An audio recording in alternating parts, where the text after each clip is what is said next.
KingdomCast de hoje, a gente tem uma convidada, uma empresária do ramo da saúde bucal, né, Indri? Saúde bucal. Indri é nossa doutora ou Indri? Indri. Mas assim, para os não muito íntimos, doutora Indri Nogueira, ela é odontopediatra e ortodontista. Ela é dona, gestora, empresária lá na Clínica Lírios, junto com o seu esposo, né, Indri? Isso. César, que eu conheci, inclusive, uma simpatia. Indri, seja muito bem-vinda. Um passarinho me contou que é o seu primeiro podcast. Meu primeiro podcast. Seja muito bem-vinda. Só tem um problema. Depois que vem no primeiro, não para nunca mais. É um prazer, Kelly. Queria agradecer o convite. É um prazer e uma honra estar aqui. E tô super animada com o papo de hoje. Então, Indri, o KingdomCast é uma vila... A Kingdom, né? É uma vila de negócios. Além de uma agência, a gente aqui também é uma vila de negócios. E a gente tem trazido empresários para falar sobre negócios, sobre gestão, sobre fomentar mesmo negócios. E a gente sabe, né, que a gente na área da saúde, eu me incluo mesmo, que a gente na área da saúde, a gente tem muita dificuldade em empreender. E pelo que eu soube um pouquinho da sua história, você está nessa jornada e nessa caminhada do empreender. Como é que está sendo essa jornada de empreender? Então, na faculdade, a gente não tem muitas aulas voltadas para a gestão, né? Então, a gente acaba pegando por fora e aprendendo, ouvindo muitos outros podcasts também relacionados à gestão, para poder aprender com quem já está lá na frente. A nossa área de saúde acaba voltando muito para a área técnica. Então, a gente fica meio enfurnado, né? Bem, técnico, né? Bem na Fazendo parte a parte técnica e esquece a parte que vai realmente alavancar o nosso negócio, que é essa parte de gestão. E aí estamos aí aprendendo cada dia mais a como gerenciar, como treinar equipes, como fazer um negócio alavancar, né, por meio da gestão. Quando que você teve a sacada, falou assim, cara, eu tenho que parar de ser técnica e tenho que ser gestora? Eu imagino que, por exemplo, sendo dentista, a nossa profissão exige muito do nosso físico também, né? Então, eu comecei a imaginar como se fosse um jogador de futebol. Chega uma hora que a idade vai chegando, as dores vão chegando. Eu falei assim, gente, eu preciso realmente criar estratégias para montar uma equipe para me ajudar no consultório. E o negócio não depender somente de mim. Então, com isso, despertou, eu falei assim, vamos estudar como é que faz isso, como é que eu treino equipe, como é que eu gerencio o meu negócio da melhor forma para não depender somente de mim. E aí, a gente está em constante buscas para poder... E qual está sendo o maior desafio em ser gestora e não só a técnica? Eu acho que o melhor desafio é a gente conseguir captar pessoas e treiná-las para nos ajudar.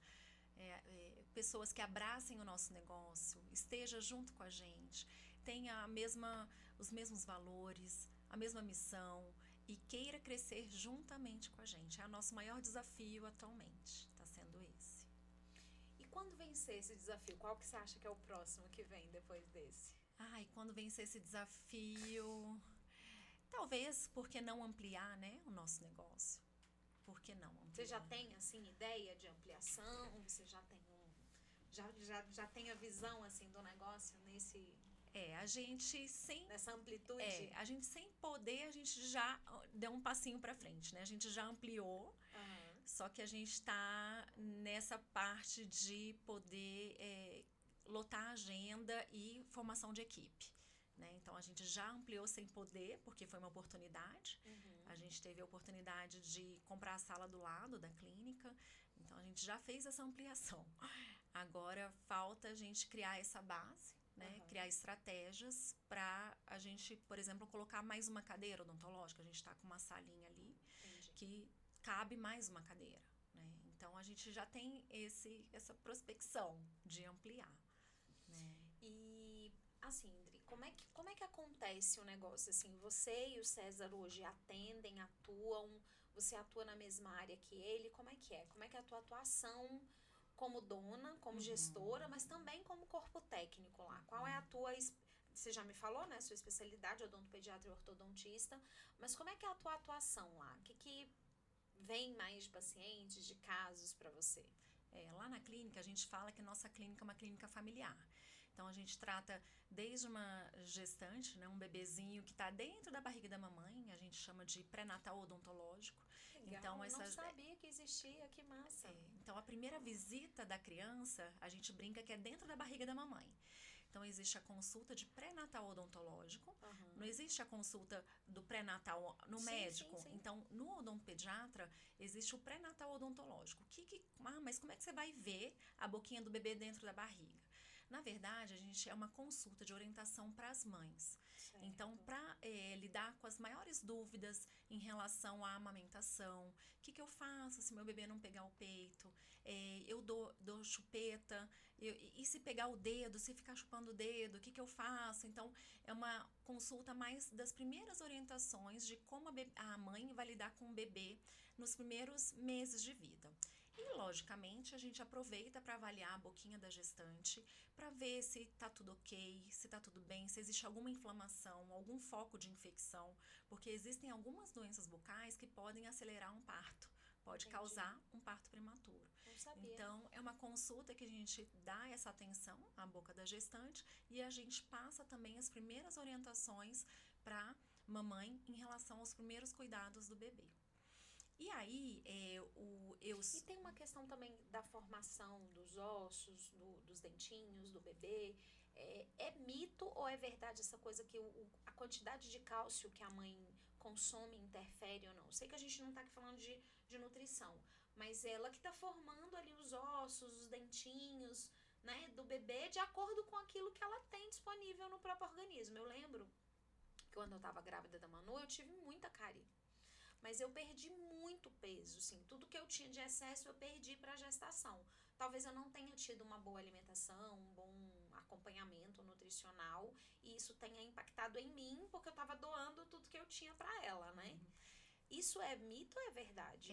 Além, né, de todo o cuidado que a mãe vai ter com o bebê quando ele nasce, mas quando ela está gestando mesmo, como é que vocês atuam nisso? O bebê, os primeiros dentinhos já são formados dentro da barriga da mamãe.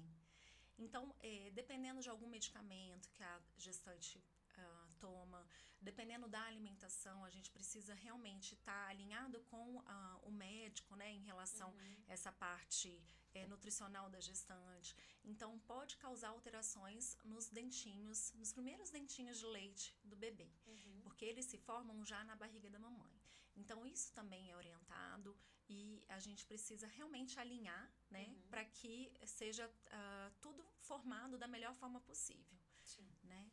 E aí, Kelly, depois dessa questão da consulta da odontologia pré-natal, quando nasce o primeiro dentinho no bebê, já depois de nascido, quando nasce o primeiro dentinho, é a primeira vez que o bebê precisa ir ao consultório odontológico. E aí a gente faz acompanhamentos de 6 em 6 meses. Como eu sou ortodontista também, eu aproveito para observar se o crescimento ósseo daquela boquinha está indo de acordo, né, com o desenvolvimento normal. E é comum as mães levarem os bebês recém-nascidos? Quando nasce, graças a Deus. Nasce o que ali? Com 6, 7 meses, né? Tem uma variação, mas na literatura geralmente de 6 meses, pode variar um pouquinho. Então, essa informação está mais difundida, graças a Deus. Então, a gente já tem, né, os bebês, as mamães levando os bebês no consultório já nessa fase. E aí, depois a gente acompanha de 6 em 6 meses para ver se a época de nascimento dos outros dentes está ok, se o bebê está com algum hábito, se tem algum probleminha respiratório, porque dependendo do problema respiratório, a gente precisa que um otorrino nos ajude na avaliação desse bebê, que pode causar também alguma deformidade, né, nas arcadas. Então, a gente faz todo esse acompanhamento. E, logicamente, né, pelo fato de ser ortodontista, quando tem a primeira janelinha, com 6 anos de idade, a gente é um momento muito bom para já intervir com alguns aparelhos ortodônticos, né? Então, a gente consegue minimizar algum efeito, né, que a criança possa ter. Às vezes, não tem espaço para nascer o dente permanente. Aí, é uma hora boa para a gente já poder entrar. E, claro, caso o pai ou a mãe precise de algum serviço, né, nessa área de estética, prótese, implante, o Dr. César, que é meu marido e sócio, ele é especialista nessas duas áreas. E aí ele também faz o acompanhamento. Por isso que a gente fala que lá na clínica é uma clínica de atendimento familiar, né? E a gente tem outras áreas que outros colaboradores nos ajudam também. Então, a parte de canal, que é endodontia, parte de gengiva, periodontia, né? A gente tem outros colegas que também nos ajudam lá na clínica. E aí você tá falando de quando o dentinho nasce. E aí tem aquela fase horrorosa. Gente, me desculpa, mas tem aquela fase horrorosa dos dentes cair. E aí, quando, né, nasceu esse dentinho, acompanhou, cuidou, mas eles vão cair, esses dentinhos de leite. E aí, como é que é a atuação da odontopediatra barra ortodontista nessa fase da vida da criança, né? Que é perder os dentes, ficar horrorosa, porque as crianças ficam, gente. Elas Assim, ficam. a gente fica meio. Não vou falar as crianças, a gente fica meio esquisito nessa fase da vida, porque é tanta mudança, é tanta transformação, que a criança nem é criança, nem é adulto, mas também não é uma criança pequenininha e os dentinhos estão caindo. A gente ficou muito feio. Eu fiquei horrorosa. Mas o interessante, Kelly, é que eles estão na mesma fase. Então, eles estão Tá acostumados e a maioria fica ansioso em ter a primeira janelinha, você acredita? Que legal. E assim, eu sou da parte mais conservadora, então quando começa a estar molinho, gente, vai balançando, come uma maçã, ajuda a cair. Agora, eu realmente, E quando não cai? então, quando não cai, eu só intervenho quando o dentinho permanente nasce por trás. Então, dependendo se esse dente de leite demorar muito para cair, tem casos que o dente permanente relativo a esse dente nasce por trás. E aí, realmente, é necessário intervir. Então, aí a gente... Intervir na extração. Na extração. É necessário e também extrair. já intervir para colocar o outro dentinho no lugar? Então, é tão incrível a natureza que a gente extraindo o dentinho de leite, a língua empurra aquele dente permanente que nasceu lá atrás. Que legal. Então, é tão incrível que muitas vezes, né, as famílias que ainda não tiveram oportunidade de levar, graças a Deus, hoje é menor esse número dessas famílias, que nunca foi ao dentista, geralmente é uma situação que deixa os pais desesperados, porque, meu Deus, o dente do meu filho vai ficar torto. Então, é uma situação bem interessante. Aparece nessa fase, aí eu falo, gente, calma, tá tudo bem, a gente vai ajudar o dentinho a cair, a língua vai empurrar o dente que já tá aqui atrás pra frente e vai ficar tudo bem. E, claro, nessa fase, né, eu falo que a criança ganha a primeira panorâmica, que é a primeira radiografia panorâmica. Pra ver como tá toda arcada, né? Pra gente ver como é que tá toda arcada, os outros dentes que ainda estão para nascer. Então, a gente consegue ver numa radiografia dessa fase, dentes que ainda vão nascer, mas já estão lá aos 12 anos de idade. Legal. Então, a gente consegue mapear e, logicamente, observar alterações. Até o siso, né, que vai nascer só lá para os 18 anos já tá lá. Não necessariamente. O siso, geralmente, a época de formação é com 9, 10 aninhos de idade. Então, aí a gente espera um pouquinho. Quando estão caindo, né? Isso, a gente quando espera... Quando tá caindo, começa a formar os sisos. A época de formação mesmo do siso é com 9, 10 anos de idade. Então, a gente espera mais ou menos essa fase para realmente falar se a criança vai ter ou não o siso. E muitas vezes tem criança que vai ter a formação um pouquinho mais tarde. Então, eu não posso falar que a criança com 6 anos de idade não vai ter o siso, porque ele ainda nem formou. Né? Então, a gente orienta também os pais em relação a isso. E, tipo assim, tem toda essa formação e essa transformação. E você falou muito da ansiedade dos pais, né? O dentinho vai ficar todo. Quando que é a hora desse pai saber se é a hora de procurar um ortodontista, botar um aparelho, se precisa de aparelho, se não precisa? Quando que é a hora dele, de fato, procurar a tua ajuda para poder entender o momento da criança? Os pais que sempre levam os filhos ao consultório desde cedo, a gente já está orientando em relação ao que a gente pode fazer para evitar um aparelho. Então, engraçado, é antagônico. Por mais que eu seja ortodontista, eu quero que aquela criança desenvolva sem precisar de aparelho. Então, alguns exemplos, Kelly, como o hábito de chupar dedo, chupar chupeta, aquelas doenças respiratórias, são coisas, né, que alteram o desenvolvimento ósseo. Então, a gente está orientando desde cedo a respeito dessas alterações. E, claro, tem o fator genético, né? Mesmo a criança que não faz uso, né, da chupeta, do dedo e não tem probleminha respiratório, tem a questão genética. Então, geralmente, lá para uns 5 aninhos de idade, 6 anos é uma fase boa da gente já estar observando se aquela criança vai precisar ou não de aparelho. É claro que tem algumas alterações que a gente vai intervir na segunda fase de trocas dentárias, né? Lá por volta de 11 aninhos, 12 aninhos. Só que tem alterações que, por fase de 6 anos de idade, já é interessante a gente já entrar com algum aparelho. Entendi. Aí você falou de uma outra coisa interessante aí, né? Porque a gente, a chupeta, o dedo, a mamadeira, a língua, né? A posição da língua, tudo isso. E quando a criança não teve o hábito da chupeta e não consegue parar de usar a chupeta, tem alguma intervenção, tem algo que vocês possam e que vocês usem para ajudar? Não só as mães, mas eu acho que quem mais sofre são as crianças, né? Assim, Kelly, até 2 anos de idade, a criança está naquela fase oral. Então, a criança que faz o uso, né, do dedo, da chupeta, ela sente essa necessidade de sucção. E aí a gente conversa, eu acolho muitos pais, né? E depois dos 2 anos de idade, a gente entra com estratégias para poder remover o hábito. E a gente conversa com a família, né? Tem que ser, eu falo que assim, eu tô junto com essa família e a gente precisa de uma reunião familiar, que tem que estar todo mundo junto. Então, papai, mamãe, vovô, vovó, né? Então, todo eu mundo... Eu vou ser a avó que se o menino quiser dar a chupeta, eu vou dar. Tem que estar todo mundo alinhado. Manu, vai ter várias chupetas lá em casa com o neném. Que ela nem tem ainda, mas eu já tô planejando como que eu vou estragar. Mas tem que estar todo mundo alinhado nesse objetivo que é a remoção da chupeta. Não vou deixar a Manu ser sua paciente. Com os filhinhos dela. Depois a gente conversa. Mas é interessante, né, Kelly? Porque realmente, nos 2 primeiros anos, a chupeta calma, né? Sim. Então, as minhas filhas, eu dentista, marido dentista, as minhas filhas pegaram o dedo. Então, assim, eu entendo que é uma necessidade. Agora, depois dos 2 anos, a gente cria estratégias para poder remover esse hábito, porque a gente sabe que vai tendo alteração. E para a própria criança, até você como psicóloga, né, sabe que é difícil tirar quanto mais esse hábito se instalar. Exatamente. Então, a gente dá dicas, né, de trocar a chupeta, por exemplo, na época do Natal, dá para o Papai Noel e em troca vem um presente.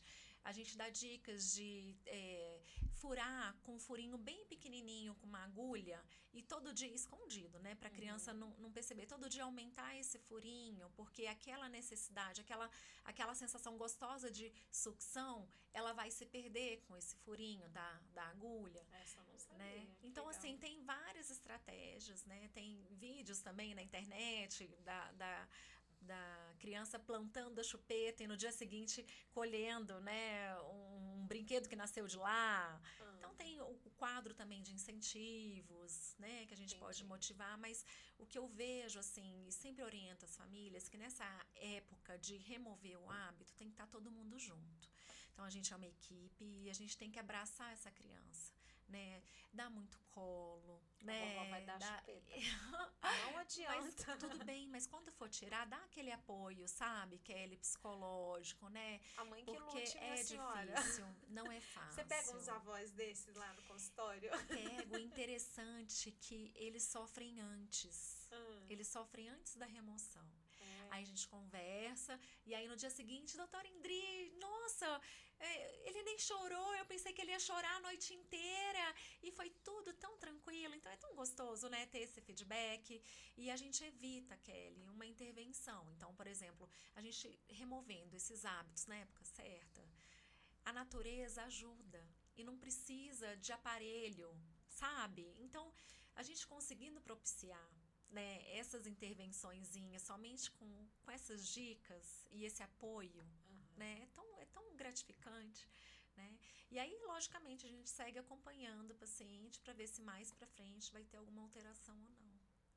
É muito legal. Você me falou você me falou da primeira panorâmica, né? Eu fui a pessoa que fiz panorâmica, 1900 e bolinha. Mas tem umas outras tecnologias novas, né? Como escaneamento, várias tecnologias que eu imagino que você já use lá no consultório. Essas tecnologias novas, quais que você tem lá e quais que são aplicadas para a criança? Porque eu sei que para os adultos sim, mas quais dessas tecnologias novas, como por exemplo o escaneamento digital, você já usa para criança ou não usa? Como é que funciona essas novas tecnologias? É muito interessante, né, Kelly? Eu e o Dr. César, nós somos vidrados em tecnologia. E lá no consultório a gente tem um scanner que ele tira a cópia da arcada dentária também da criança. Então, por exemplo, numa situação, o scanner serve, essa cópia da arcada dentária serve para várias coisas. Então, uma das funções é, por exemplo, se a criança, nessa fase que já tem o dente permanente, sofreu um trauma e bateu o dente e perdeu parte desse dente, fica lá salvo, ele passou antes desse trauma pelo escaneamento. A boquinha dele está salva no arquivo. Então, a gente pode mandar esse arquivo do escaneamento para o laboratório, e o laboratório copiar o dente dele original. Entende? Então, em relação a esse dentinho que a gente falou, que ficou lá atrás, que não veio para frente. Eu tenho casos acompanhados dos meus pacientes que a gente faz o escaneamento antes e depois de remover o dentinho de leite. E aí eu mostro pro pai, olha, pai, lembra que eu te falei que não precisava de aparelho, que a própria língua vai empurrar? Aí eu mostro para ele, esse scanner, ele projeta o antes e depois, as imagens. E aí que legal. Projeta como é que era antes, o dentinho lá atrás, e o depois, o dente no lugar dele. Então, assim, a gente consegue monitorar as trocas dentárias, o crescimento ósseo, o resultado dos nossos aparelhos que a gente coloca um antes e depois. Legal. A gente consegue trabalhar com alinhadores. Esse escaneamento, ele é um serviço a mais? Ele é perpendicular aos atendimentos que você já faz? Como é que já funciona? faz parte dos nossos atendimentos. Então, a criança ou o adulto, né, o paciente que precisa desse escaneamento já está no nosso serviço, já é incluso no nossos serviços. Entendi. É muito interessante. E também a parte ortodôntica, né, Kelly? Hoje a gente consegue trabalhar com alinhadores, que são aqueles aparelhos invisíveis, que são placas que a gente consegue remover. Então, esse scanner facilita muito nesse tratamento, né, nesses tratamentos ortodônticos que fazem uso de alinhadores. Também é excelente, né? Eu estava numa palestra, eu ouvi uma moça falando que por conta desse escaneamento, o dentista conseguiu fazer as facetas dela iguais aos dentes originais. Eu achei isso tão sensacional, nunca tinha ouvido falar. Ajuda muito. O escaneamento nos ajuda, né, no caso dos adultos, né? Diagnóstico, a fazer um projeto, como se fosse uma casa, a gente consegue fazer um projeto para o melhor sorriso daquele paciente. Então, essa parte estética, de facetas, né, de laminados, é muito interessante. E o consultório trabalha com essa parte estética também? Inclusive estética também, porque a gente aborda todas as áreas da odontologia. Dos pequenininhos, né? E assim, tem um dentista que ficou famoso no Instagram, no TikTok, enfim, nas redes sociais aí da vida, com atendimento às crianças. Você já viu o tio, que ele atende muitas crianças especiais? O tio Paulo, tio não é? Paulo. Ele é uma gracinha. Gente, que coisa maravilhosa muito aquilo. Legal. E eu fico olhando, né? Porque assim, não é fácil fazer uma criança. Eu lembro que meu primeiro emprego em Brasília foi numa clínica odontológica. Meu primeiro emprego, Manu tinha acabado de nascer, tinha 7 meses, me chamaram para trabalhar lá nessa clínica. Só que lá era cirurgia bucomaxilofacial. E aí eu só via cirurgias e tal. E aí um dos sócios era ortodontista. E algumas vezes eu tive a oportunidade de ver algumas crianças, né, sendo atendidas, principalmente crianças especiais. E não é um trabalho fácil. Lá na Lírios, vocês também têm esse atendimento, essa abordagem para crianças com necessidades especiais? Como é que tem algum diferencial? Como é que funciona para crianças neurotípicas? A gente atende também e às vezes muitas crianças não é possível atender da maneira convencional. Então, notícia fresquinha, inaugurou esse final de semana o espaço da Ástesis, que é um espaço que a gente pode fazer a sedação dessas crianças num ambiente totalmente controlado, seguro. Ele é do nosso amigo Dr. Paulo e ele já fazia essa sedação no nosso consultório, né, com a equipe da Ástesis, mas agora a gente tem esse ambiente totalmente seguro, voltada para esses tipos de sedações que também tá lá na Cleo Otávio, né, no nosso endereço, só que no andar de baixo. Então, é um serviço que a gente também oferece para os pacientes e muitas vezes é difícil, né, Kelly, a gente realmente fazer alguma intervenção nesses tipos de paciente. Agora, é claro, a gente avalia, né, tem a primeira consulta e realmente se for muito dificultoso, se for muito difícil, a gente tem esse serviço mais demorado, exatamente, também, mais complexos, mais exatamente. A gente oferece a gente oferece esse tipo de serviço que é ali embaixo da clínica também, em parceria com a E como é que Astes. funciona? Eles vão lá, eles anestesiam o paciente e vem e faz o procedimento com vocês? Como é que funciona? É um local, né, todo preparado para esse tipo de serviço de sedação. Então, lá tem tudo que a gente precisar, né, nesse mesmo local, entendeu? Não é na clínica. Então, mas aí a sedação acontece na outra clínica e o paciente vem para a sua clínica para ser fica atendido. tudo lá. Vocês vão atender lá. Isso, tudo lá. Tem tudo lá. Tudo que o paciente precisar. E com segurança, né, Kelly? Porque é uma equipe médica que monitora, né, os batimentos cardíacos, né? Tudo com maior segurança e conforto para os pais, né? E é bom porque aí dessa forma a gente consegue ser resolutivo, né? Então é bem interessante.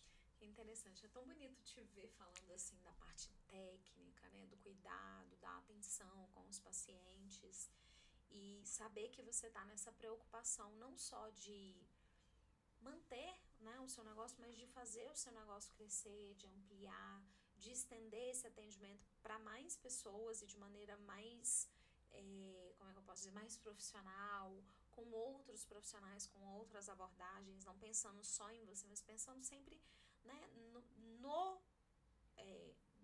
como é que eu posso dizer, no negócio, mas no mercado, porque veja, quantos dentistas, né, começam e não tem um capital para poder montar uma clínica, precisa de um lugar legal para atender, precisa de estrutura, precisa às vezes de mentoria, de orientação. Então, quando a gente vê pessoas como você empreendendo, né, não só indo lá, abre o consultório, vai lá, atende, fecha as portas e vai embora. Então, empreender é mais do que isso. É ter um negócio que possibilite para que outras pessoas trabalhem, atendam, aprendam, quantos estagiários, quantas pessoas envolvidas no processo e no negócio. É muito bom saber que, por exemplo, se a gente tiver alguém, né, um estagiário, alguém para indicar, falar, poxa, a Indri vai poder te ajudar, vai te orientar, vai te ensinar e vai te inserir no mercado de uma maneira mais técnica, mas também mais humana. Porque a técnica, ela é maravilhosa, mas se não tiver o componente humano, você se perde totalmente no processo. Então, assim, muito de parabéns, não só pela parte técnica, mas principalmente por estar desenvolvendo também esse outro lado de negócios, que como você começou a entrevista falando, né, a faculdade não nos ensina. Indri, eu sempre digo que as pessoas entregam pra gente o que elas têm de mais precioso quando elas estão assistindo esse podcast, que é o tempo delas. Então, eu queria te perguntar, assim, para as pessoas que chegaram até que gastaram, né, o tempo de vida delas nos assistindo, entregando pra gente o tempo, se elas saíssem agora desse podcast, qual a coisa mais importante que você gostaria que elas soubessem? Eu falaria para elas cuidarem do sorriso delas, porque o sorriso é uma porta de entrada e abre oportunidades, né? O sorriso abre oportunidades. Então eu falaria isso. E se as pessoas quiserem te conhecer um pouco mais, conhecer a clínica um pouco mais, como é que elas podem te encontrar? Vocês podem me encontrar no Instagram, é @doutorindri_, aquele tracinho ali embaixo, Indri, INDRI, é diferente, mas é simples. E também no Instagram da Clínica Lírios, que é @Clínica Lírios, e o Lírios é escrito de uma forma diferente, então é LYRIUS. Vocês podem, Lírios. Precisando de qualquer coisa, estarei por lá. E se a gente puder encerrar, né, de uma maneira assim harmoniosa, gostosa, eu gostaria de convidar vocês a conhecerem, né, não só a Indri, que é um ser humano maravilhoso, uma fofinha, ela é isso aqui de verdade. Essa fala calma, diferente de mim, gente. Eu fico aqui toda fofinha, mas na verdade, no dia a dia não é assim, não. Ela é fofinha assim de verdade. Então, convido vocês a conhecer a Clínica Lírios, o trabalho que eles fazem lá, como eles estão crescendo como empresa, como negócio, e fazendo outras pessoas, ajudando outras pessoas a crescerem como pessoas. Então, esse foi o nosso episódio do Kingdom Cast, e eu te vejo no próximo episódio.